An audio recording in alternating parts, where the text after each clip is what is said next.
Alors, que se passe-t-il sur les indices? Ce que je disais hier, c'est qu'on était dans un mouvement baissier en unité jour correspondant à première impulsion d'un mouvement baissier en unité semaine. On avait une première jambe de baisse ici, une deuxième, le pullback, jambe de baisse, rebond technique. Et donc là, je m'attends normalement à ce qu'on ait la dernière jambe de baisse avant le pullback du mouvement baissier, de l'impulsion baissière en unité semaine. Hier au midi, j'indiquais que a priori on était en zone de distribution ici, en disant que je m'attendais à une distribution qui dure environ 3 heures. Donc là, on avait 11h44, on a fait 3 heures plus tard, là, plutôt 2 heures plus tard, on était à 14 heures ici, et ensuite on a baissé. Donc on a bien eu une impulsion baissière en intraday, et je disais que normalement, suite à cette impulsion baissière, je m'attendais à avoir un pullback. Donc on a bien le pullback qui revient sur sa dernière jambe de hausse avant la baisse.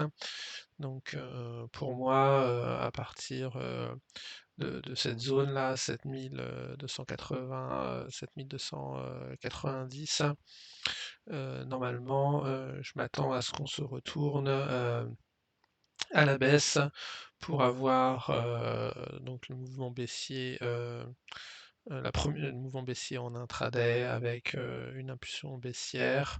Donc là, on a eu une impulsion baissière de 60 points. Donc je m'attends à ce qu'on ait à une impulsion baissière, petit rebond technique, impulsion baissière pour aller.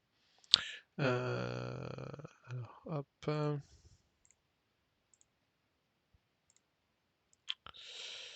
Pour aller casser là, les 7000, 7100, 7187. Voilà. Puis peut-être revenir là sur les 7000, 7120 pour avoir ensuite le pullback. Et ensuite des impulsions, voilà, pour nous amener sur les 6000, 6800, 6000, 6900 in fine. Voilà, donc en tout cas, pour l'instant, je pense qu'on va se retourner à la baisse là sur cette zone qui correspond à peu près au 50% et que ça correspond au pullback de la première impulsion baissière intraday. Donc, sachant que si on regarde ici, on avait eu 147 points. Donc, si on avait de la même façon là une impulsion baissière de, on va dire 150 points, voilà, ça nous emmènerait sur cette zone-là entre 7120, 7150. Suite à quoi on pourrait avoir le pullback et la suite du mouvement baissier.